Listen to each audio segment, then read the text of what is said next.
The borders of space and time have opened once again, and transmitting from the mountains of West Virginia, it's time once again for Let's Find Out with Diego. The universe is waiting for you. All systems go. On this episode of Let's Find Out, we're going to explore the depths of the unknown, the mysteries of the paranormal, and the transformative power of spiritual healing. Our guests collectively bring decades of experience in the fields of paranormal investigations, shamanism, ancient traditions, clairvoyance, mediumship, and spiritual growth. Get ready for an enlightening conversation that promises to challenge your perceptions and expand your awareness. All this plus more. Please welcome our good friends, Stacia Wills and Thomas Patrick Gormley. They are the Wardruna Experience. My friends, welcome to Let's Find Out. Thank you for having us. Nice to see you again, my friend Raph. Nice to see you again, man. It's been a while. I think every time I bring you on, we just keep moving to the next level and bringing some great conversation, information, and enlightenment, as I said earlier, because there's so much to cover here. We're going to take our time because I feel that the mission that you're both in and the rest of your team is very important, because I think sometimes we kind of lose focus of what we're supposed to be doing. And so we'll begin. So with all that we'll be covering tonight, for our friends, the listeners, can you introduce yourself real quick and give a background on what it is that you do? Do you want me to go first? Okay. Oh, of Hi, course. I'm Stacia, and I'm a shaman. I'm known as a Mulfor. My grandparents came from the Carpatho Mountains. The portion they came from is the Kiev Rus area in Ukraine. We're a very small shamanic tribe. We're persecuted throughout history. There's less than 1 million of us left. So I do push the history, but also with that history is a lot of trauma. And I started my journey as a child with these gifts. But about 20 years ago, I started having visions on how to actually heal the family curses, the generational demons, everything that goes along. My guides just put me on a path and they helped me form what was Wardruna. And the healing techniques that I used are now the healing techniques we use together. And I always knew that there were supposed to be people that were to be part of the group, because they kept saying the group was supposed to be a we and not an I. And I just said, probably about 1.5 years ago, well, when is this we coming along? And Thomas fell out of the air like right in front of me. And it was just one shaman after another. And I didn't realize that was the path that it was going, that this was going to be a huge collective pull of very diverse shamans for healing.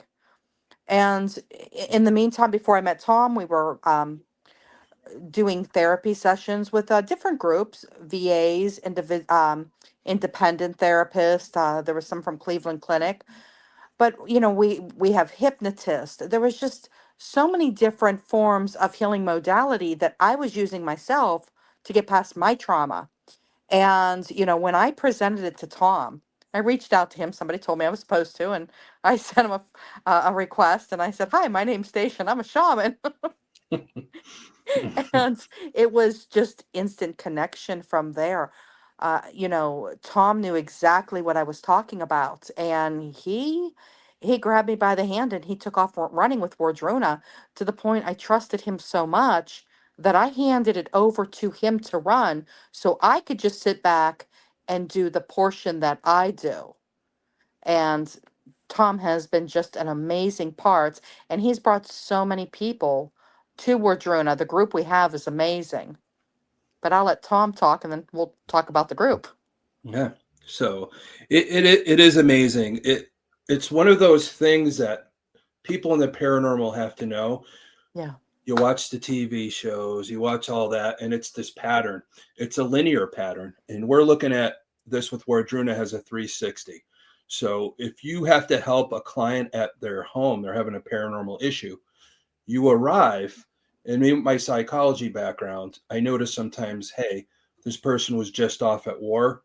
They come back and all of a sudden their paranormal issues start happening. There's a trauma there. Sometimes when you help relieve them or put them on the path to heal from that trauma, the paranormal goes away for them. So it's not always the big spooky thing.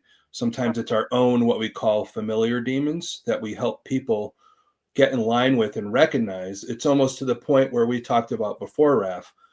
An alcoholic, that's their familiar demon. That's what they're maybe treating some other trauma for. And we have to dig deep on that. And that's why we have this group, because it's not only us, it's therapists, licensed therapists that we have in the group. They're able, if I see somebody has PTSD, I could pass them on to our Rolodex. We have what we like to call subcontractors. They're part of our group, but they believe in what we're doing. And I could hand them off to somebody that maybe do EMDR therapy, where, you could help them with that, trauma of a lifetime, and they could go from that.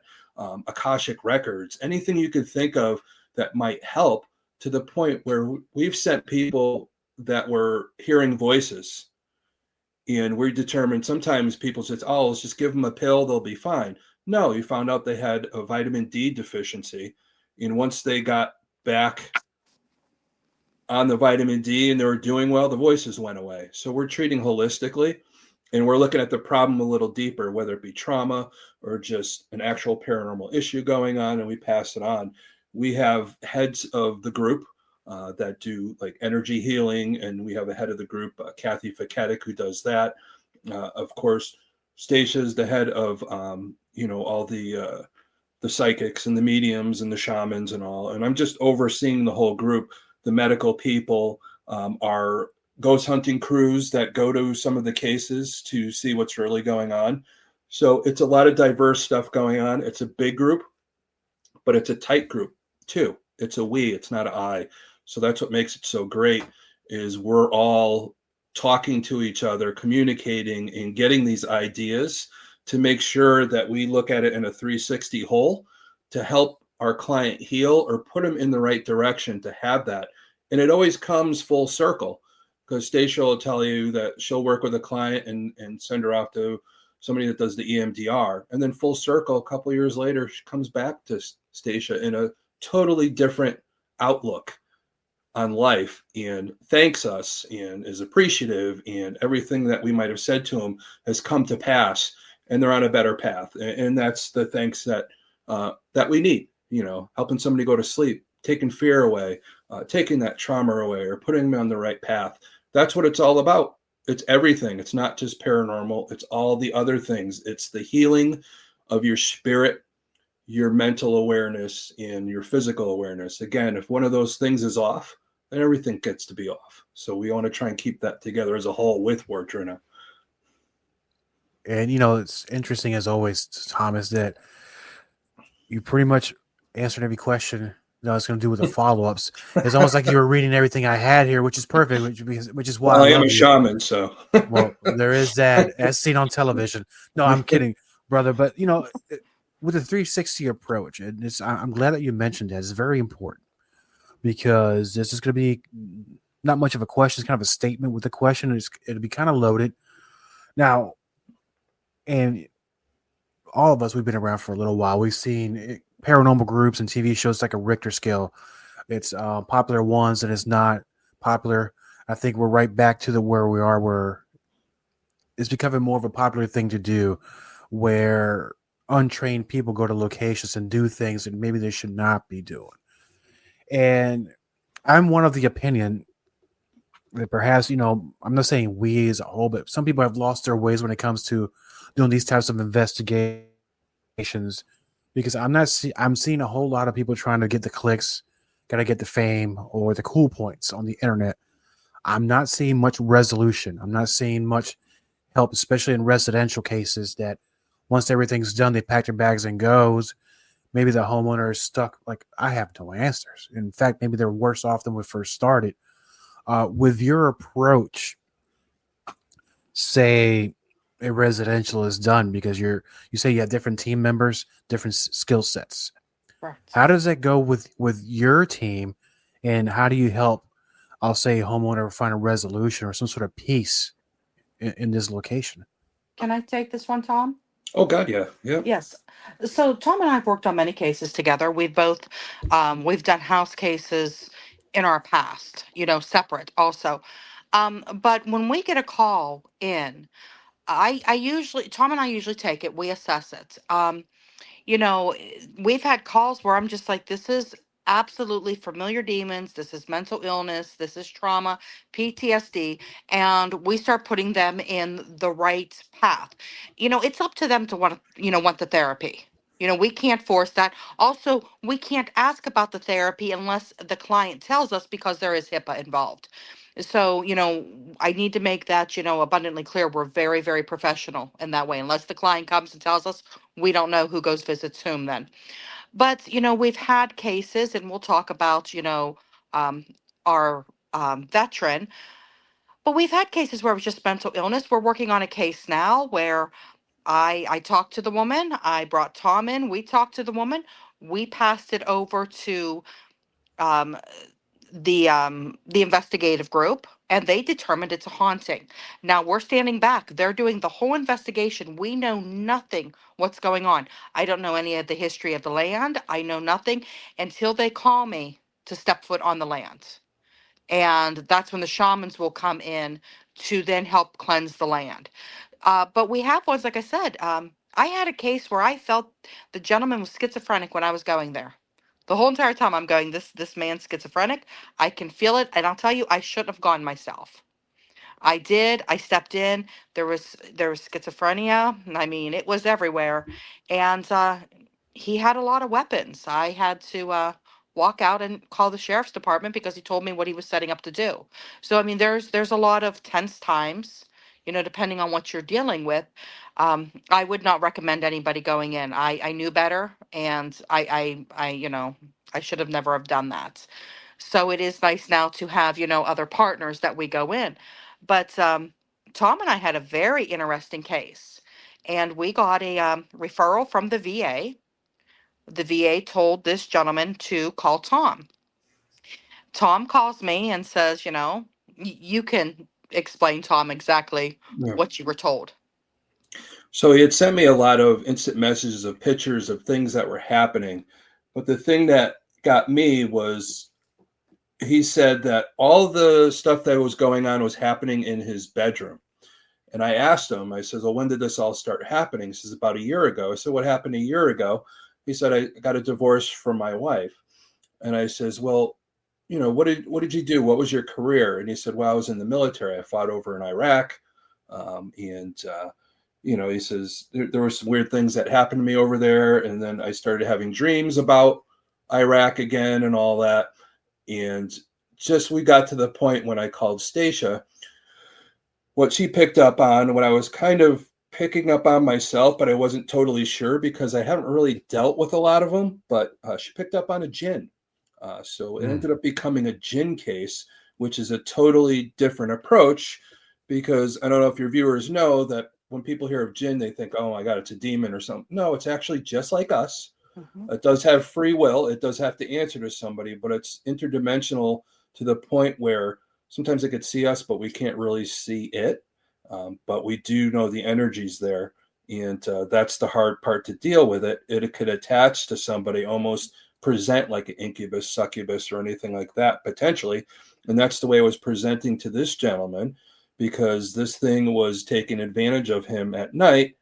And then when his girlfriend would come over, it would hiss at her. So we knew that it was standoffish. We knew it was a jinn, and then we were going to have to deal with it. And Stacia will tell you how she was able to deal with it and how we did this over the phone, which was crazy that we were able to do it that way. Yeah, I mean, there is certain ancient symbols, and I know which symbol and what psalms to activate the symbol. So I had him put these print off on virgin paper this certain symbol, hang it in each room on the wall, activate it with a certain psalms. I also told him to play the Quran over and over again as in a chant. So he did that, and it was only within days. He contacts and says, well, the symbol that was on my bedroom wall is now down. I said, well, you got it. So we had him fold it up, dip it in wax, and he sent it to me, which we gave to John Zaffis's museum. He has not had an issue yet. And what's nice about this is the guy is going to counseling. He's very open with the counselor. He is still continue counseling. I told him, if you have any issues, I've checked on him. He's fine. There has been no activity whatsoever. Now, there is stuff he's going to have to be working on, as in the trauma and the PTSD, which he is. And we told him, if you do see any spirits around you that you brought back, please call us back. We'll help cross them over. It was just a very interesting case that we could do, via phone, and see full, just a full resolution of what can be done. But yeah, we have many levels of, home cases. But even just cases in general, and like Tom said, when it can go for years. I can get somebody and I can send them to a therapist, and the therapist then sends them to the hypnotist, and then sends them to the dietitian, and it just goes on and on. And I get them and they come back and I'm like, they start telling me, I'm like, wow, you've, journeyed the whole way through Wardruna. What did you think? And they're telling me it's amazing. We saved their life. And that's the thing, is we don't really communicate.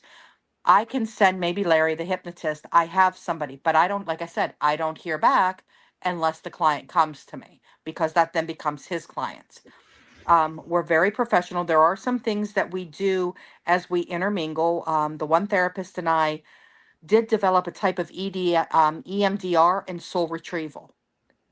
And that in itself has been amazing. But those are with my clients that I send to her, and then she assesses it, and then they call me in. There's just a couple treatments where I might say, hey, let's call the astrologer up. That was another one. We bring astrology in to see different patterns and different transits.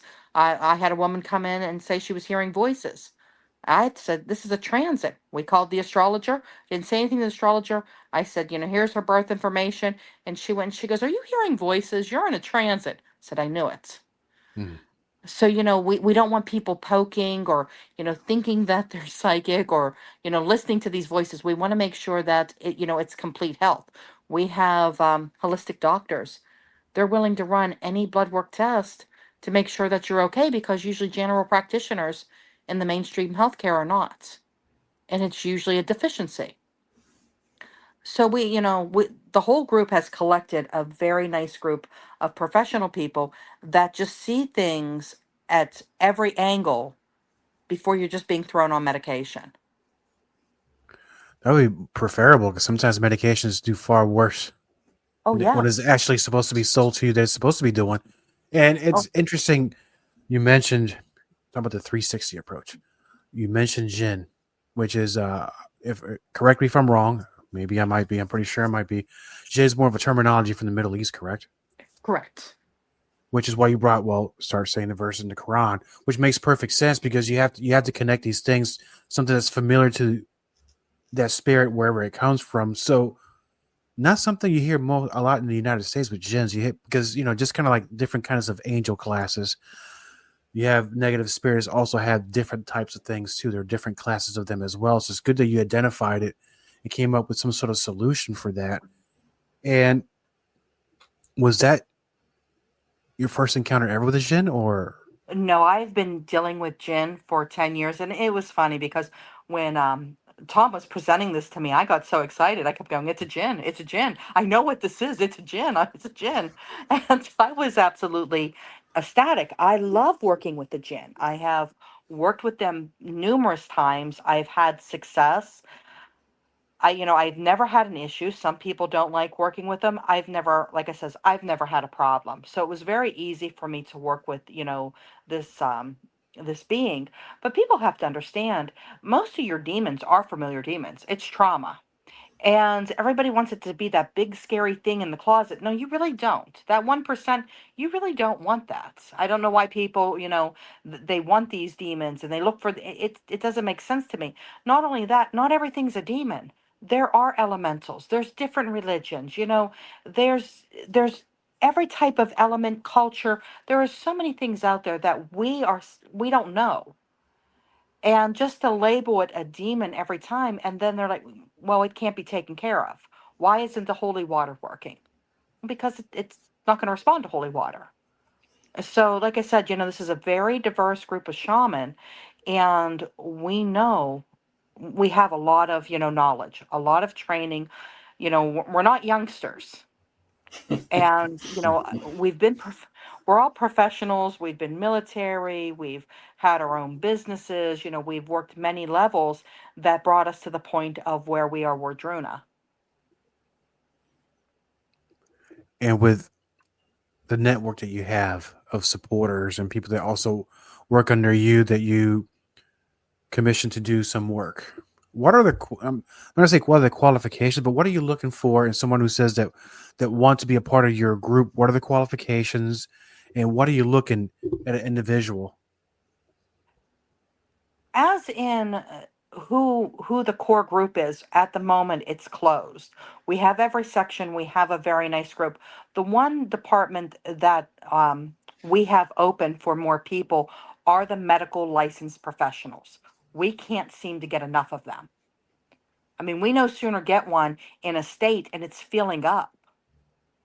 We're passing people off. So really, as like the shamans and the hypnotists and the herbalist and the energy workers, at the moment we're good at that point.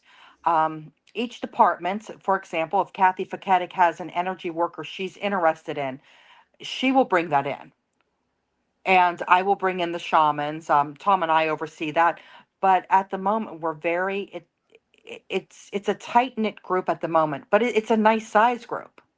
It's not small. It's the medical professionals that we're looking to bring more in.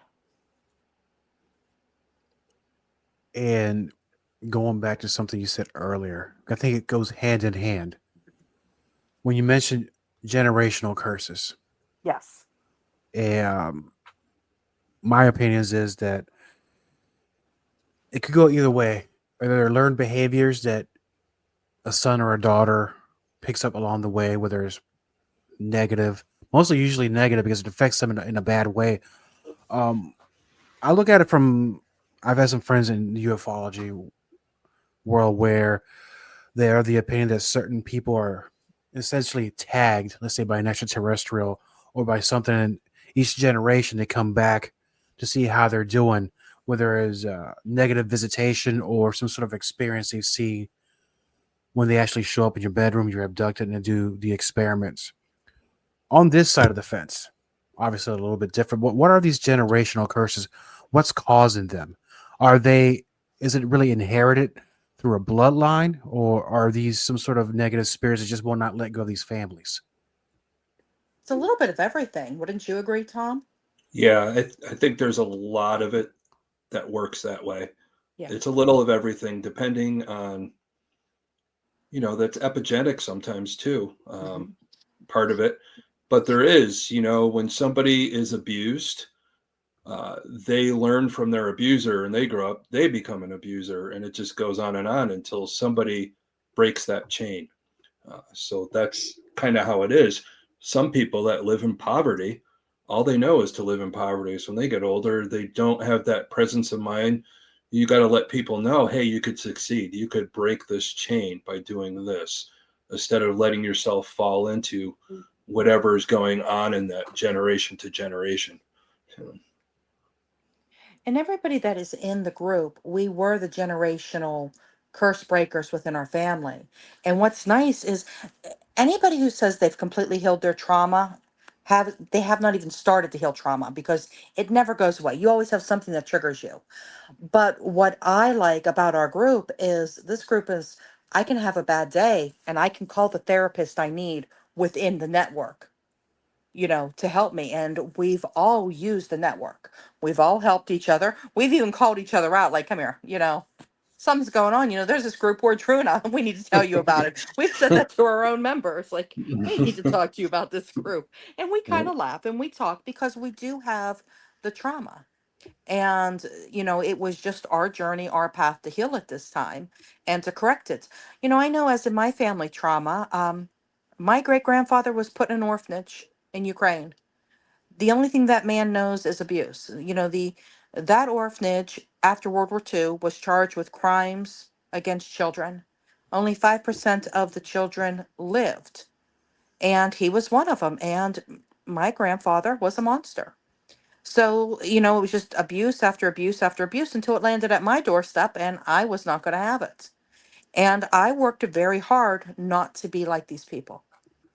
And I still work every day. Every once in a while, I catch a glimpse and I can see my mom, or you know what I mean. You see something, you're raised by these people, and you have to stop and be very mindful that you are not continuing the abuse. And I did drug testing within the power plants for 20 years. I owned an occupational health and safety, and too many people I stood in front of, and they said, "But my dad was an alcoholic." Or my dad used drugs, or my mom beat me. And I'd look and say, I don't care. That has nothing to do with me. You're a grown adult. And after the age of 18, you're responsible. How are you going to fix this? How are you going to stop this? How are you going to heal your family line? And I love that you mentioned that because Thomas, you have a background in law enforcement and criminal justice, and you've seen a lot of people come and go. When you've dealt with some of these, I'm going to say, is it okay? I can say criminals, right? Is that okay to say? I think is Yeah, that's fine. Just we want to keep it simple, of course. So sure. And they've been there for a while. Some of them maybe a one-off, but maybe a lot of those people did suffer from a generational curse.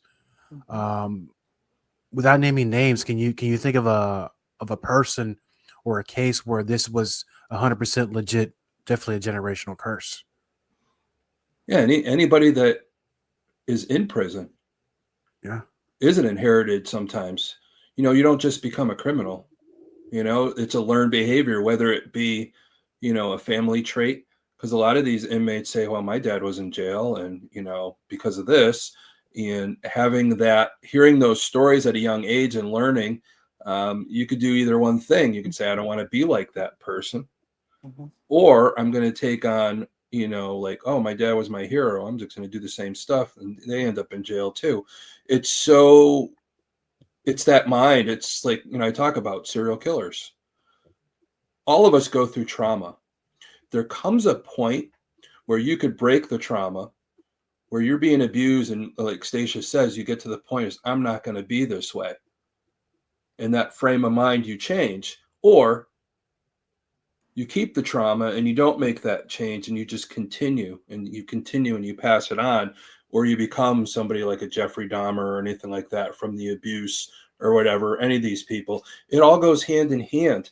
Yeah, I know my background in criminology is very helpful for what we do with Wardruna, because the thing is I'm really digging into the profile of somebody's mind to be able to dig in and know exactly what's going on and how to refer them and how to help. Even with some families with their children, we go into a house and all that, and the children might be getting affected. There may be nothing wrong. They may have psychic abilities that we can help them develop. And then that way they get control of it. And then it's not so spooky anymore. Or I notice maybe something in one of their children that there's abuse going on and they're trying to keep it quiet, but we pick up on it. So we really want to get maybe the child some help with our group and all that. So God forbid they don't grow up to be the person that decides to go the wrong way and not the chain breaker. and see that it's not a one size fits all. And I'm not going to ask for a simple formula because nothing's ever really simple. If it's simple, then I know I'm in for a lot of work either way. What would be the first best step to try to at least minimize a generational curse when you identify that, yeah, I might be replicating these behaviors myself? If someone were to contact you, Well, what would yeah, go what ahead. I've noticed is when they contact me, sorry about that. Um, and I've had a therapist sit in my office and say, "You got more out of this person in 10 minutes than I would have done in 10 months." And I said, "Well, I have the spirits talking to me, telling, tattling on, the whole generational line." But, usually what happens is they sit down in front of me and I start listening to the spirits. I start listening to, the aunts, the uncles, the grandparents, and they start tattling. And, I am going to swear here. I always say the dead are here to fix the shit they created. And, from there, you can start seeing the trauma in their eyes and they start opening up.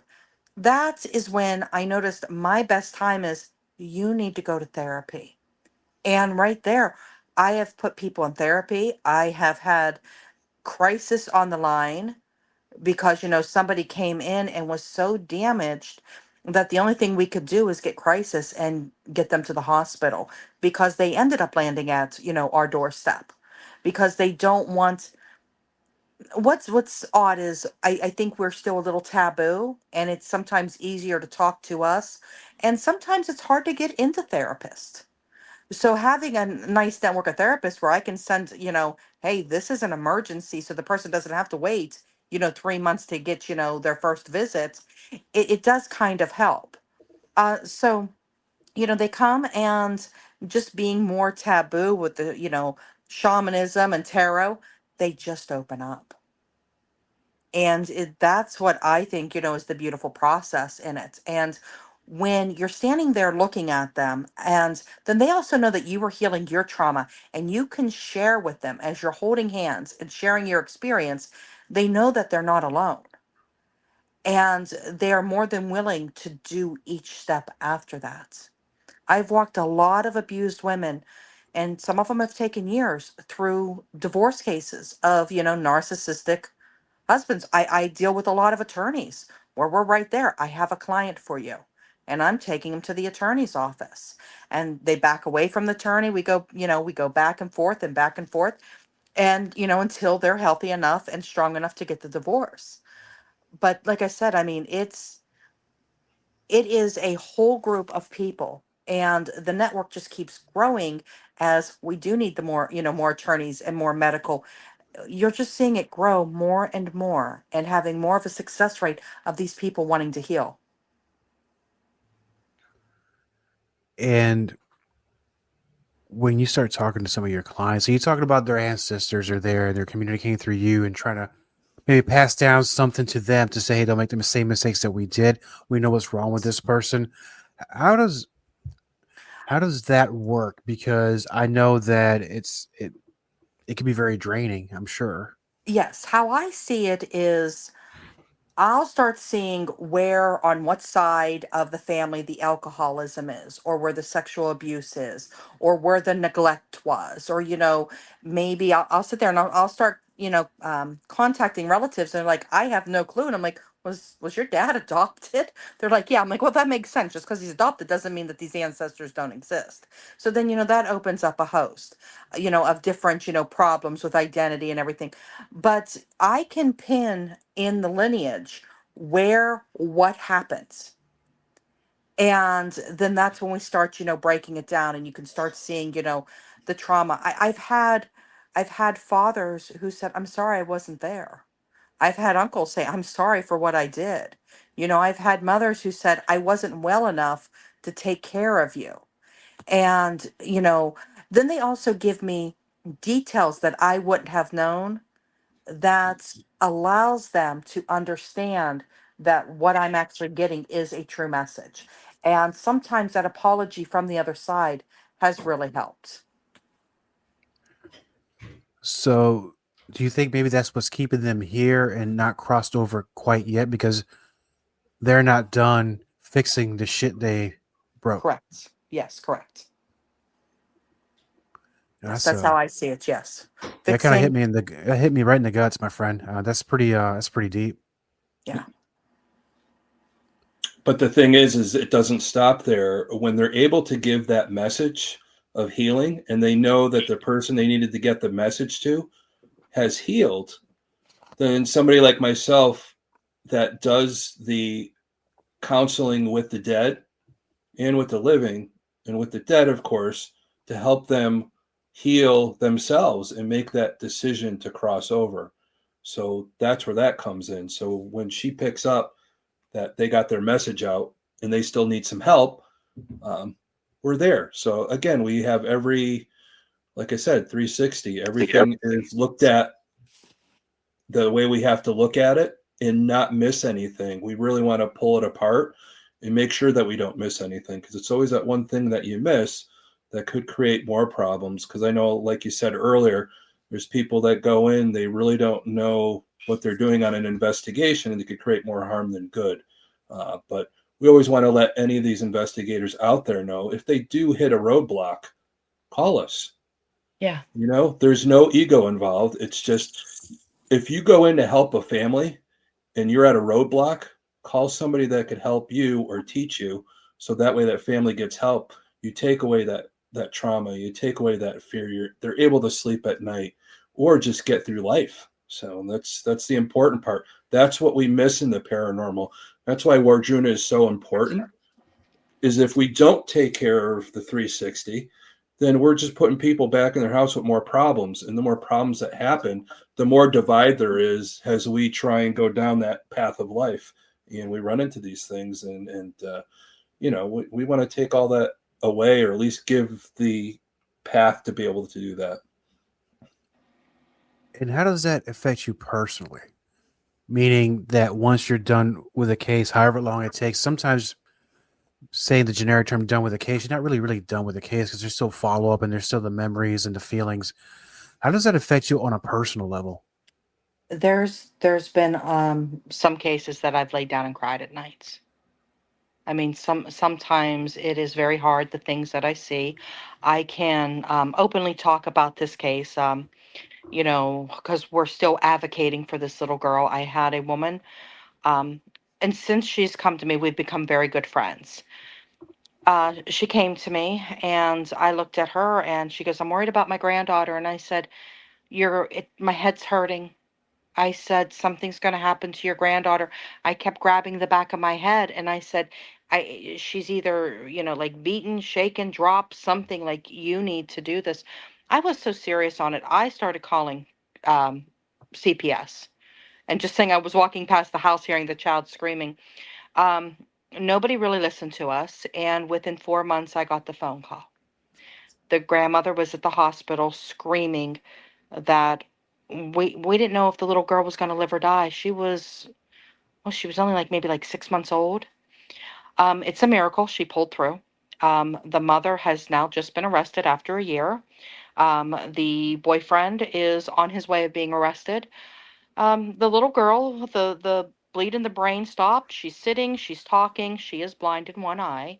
She has some delay, but that one was one of the hardest ones. What I felt, what I saw. And I just came home and laid in bed and cried that night because there was nothing I could do to stop it. And but there are people that I've had call me and said, "There's somebody up here walking around. They're looking for you." And I've walked up, and I had no appointment. I sit down and I look at them. I'm like, "Oh, you're ready to commit suicide." And I sit with them all night until, we get crisis there, and I talk to them because you don't want them running away. I've had people who came to me and they fell off the wagon. I don't know what I'm going to do. Boom, I call AA. Let's get a sponsor in here. And I'm there 2 o'clock in the morning getting a sponsor in. So, a lot of people, they think, "Oh, you read tarot, you do this, it's fun, I want to be just like you." But I'm just like, the job that, us shamans have, it's different than, tarot and, throwing little parties. I mean, all that's fun, don't get me wrong. But, as shaman, we do see what's going on. We do have the curse, we feel the generational curses. We see the trauma. We have to fix so many different layers. It is different than just being what you want to call a psychic or a medium. It's a little bit different. This group has had, we've all have had, near death experiences. We've all had, certain childhood, abuse. We bring a lot to the table of knowledge and how to handle things. And I ask you the same question, Thomas, because I know you've also dealt with a lot of things, not only on more terrestrial basis in the prison system, but also in a spiritual sense. So you've had it from both directions. So how are you preparing yourself? And once everything's done, how do you wind down? Well, it's been a lifetime of preparation. Everything, I think, and a lot of people that get into this and what we do, the universe has put us on this path. They've put people in our lives. They put experiences in our lives to be able to have the knowledge to do this. How do I wind down? Really, it takes a lot. But as a shaman, you learn those things over the years on how to ground yourself, how to protect yourself, and to do these things. But it's never foolproof. Like Stacia said, I still think back about certain cases that affect me, but I did a big sigh of relief knowing that through the pain of it, going through the pain with the client and coming out on the other side, it's so rewarding, and that's the best part, because again, people don't realize a shaman is more than what you think. You look back at the word shaman, the shaman does originate in Russia, but when you see the definition of it, it's the person of knowledge in the village. It's the person everybody comes to when they're not feeling well. It's the person that puts together the healing aspects. It's the person that could talk to the other side, to talk to the ancestors, to talk to your past loved ones. It's a healer. It's the medicine man, whatever way you want to look at it. It's everything all in one. In our village right now is anybody that comes to us. That's our village. The ones that want help. And again, people got to understand, if you don't want the help, you can't receive it. You have to want it. We've dealt with people that, say they want it, but they didn't. You have to want to heal. You have to do the work. Just like in the paranormal, Stacia and I have been doing this for a while. I've been at it for 40 years, but I do the work. I learn from others. I do the work. I don't ride anybody else or anything like that. You have to do the work. And just like somebody that needs to heal, we put you with people. They'll give you things to do. Do the work, and your path becomes brighter and clearer for you. And that's the important part. And I will say this, there have been times clients have come to me and what is being pulled out triggers me. And at the same time, I said, I'm very honest and open with them. Like, I'm going to explain to you, I had this same situation, and clearly, it's hitting me. So I have a little bit healing here. I always joke around, going, I don't like to cry, but you're going to make me cry. I'm going to have to charge you extra. And we just kind of joke about it. But I notice there are times with certain clients, it has also healed me, and I thank them. We also do, there's a lot of activities that we do. We do a lot of art therapy in the wintertime, making sure people are supported. Last Valentine's Day, it was beautiful. There was a beautiful ceramic shop here in Ohio, and we invited all of these spouses that lost their spouse. It was the first Valentine's alone. We gave them a nacho bar, we gave them ceramics, and we laughed and we cried.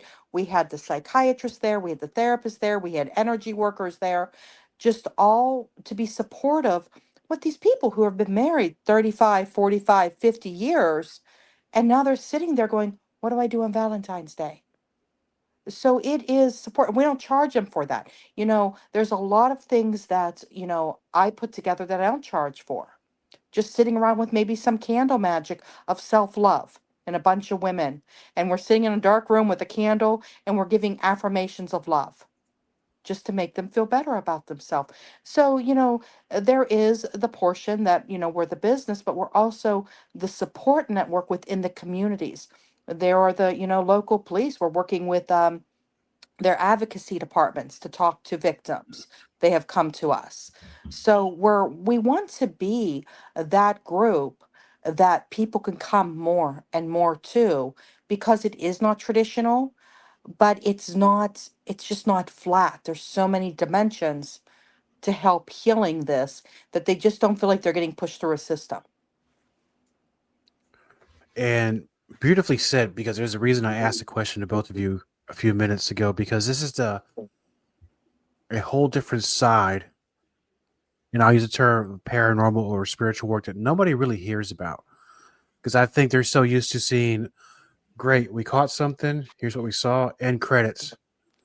I talk about no resolution. This is the hard work, because it's not just for the hour or two you're there. This is a lifetime commission. Yeah, it is. I mean, there are clients, I'll get text message 2 o'clock in the morning. I am so sorry, but I need you. You can't turn it off. I mean, I retired my whole other business last year, and this is the first year in 20 years that I don't have an occupational health and safety company. And I had a pretty nice sized business, but I trust, I trust in the universe. This is what they told me to do. And, I'm completely dedicated to all of it. The healers that we have, I mean, you can go to the website, they're amazing. We do have a very extensive group. We all have known each other in some way, shape, or, fashion, and we all kind of intertwined. I always throw out there to God love Gina. She was my first. I've been dragging her along for 20 years. It's, and she's also a shaman and she's our herbalist. And she just kept going. I kept saying, I'm taking you with me. You're going to do this. She goes, no, I don't think so. Now she stands in front of groups with me and I go, I told you were going to do this. And she's just amazing. But we've all become a family. I mean, we get together. We were in Connecticut, and I thank Tom because it was his um Paracon. There was a wall of Wardruna, and we were the buzz. Everybody was saying the energy, and it was the healing and the laying hands and talking to people. We just kept getting them coming up, and then they keep following us. And by the time we're at the witch trial festival, we have therapists. We've heard about you. How do we come work with you? So it's been exciting. We do have an announcement, and I'm going to let Tom make what we have coming up. He can announce it. Which announcement? We always have so many of them, but yeah. What we're going to be publishing. Yes, we're going to be working on a magazine. It's going to be Wardruna based. Any of the healers, anybody in our network will have like an article to do. There'll also be maybe a location that has some history behind it, and also we would feature somebody. We plan on doing this on a like fall, summer, winter, and spring. So 4 magazines a year. And so they're going to be doing a lot of writing. A lot of people are involved with it. We have a lot of background support. We plan on having one of the biggest names in the paranormal be our first person. And that's going to be very exciting. So we're keeping it secret right now. So we want to build up the momentum for the magazine. But on top of that, if you do want to see us speak, we're going to be all over the place. We have big events coming up in the Ohio area in October, and also November in Salem, Mass for the Salem Paracon and Horror Fest, where there'll be a whole contingent of Wardruna there and able to see what we do, and we'll be speaking. And that way, a lot of other people that may have, for some reason, missed this podcast, they'll get to hear, the same type of stuff and have the avenue to come to us and talk and maybe start putting them on the right path. Well, it is October 24th. You will have Tom, myself, Kathy Faketic, and Kenneth Drake at the Grafton School here in Ohio. Then November 2nd, November 1st, you have Christopher Lee, myself, Kathy Faketic. We will be at Haunted Hillview Manor in Newcastle, Pennsylvania. And, everything that, what Tom just said, where I don't know who's all going to be at those. I think Yeah. Gina's going to be there. Kathy will be there. Kenneth, myself, you. Is Lee Tran going to be there? Dr. Lee Tranna Brown, Matt she'll be Brown, there. Gwen Johns. We're going to have another contingent of Wardruna there, and it's always magical. I think all of our energies, it's almost to the point where we sit and we talk, we feel like all of us mesh together so well. It's like it's been lifetimes of us together. Absolutely. So we did a Reiki healing in Connecticut at Tom's Paracon, and what was amazing, there were 6 women at the table, and I was sitting at the head. We were telepathically telling each other what to do. We knew exactly. I would look, and one would nod their head and do exactly what I said. She would look, and tell another one, and it just went around. And when the gentleman got up to put his shoes on, he goes, "Wait a second, I haven't been able to bend over in 6 years." And it was amazing. But we all hugged each other. That was the first time we all work together in such a large group. We're like, we did that telepathically. It was the connection between us. This is an amazing group. And that's why I don't believe in coincidences. It was meant to be. You guys are all in the Yes. same frequency.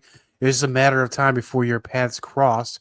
And I was going to ask the question, what you're going to be for the rest of the year. You already took care of that part, but for the listeners of Let's Find Out that maybe have questions about Wardruna, or of course, where you're going to be this year, the magazine coming out, where can they find out?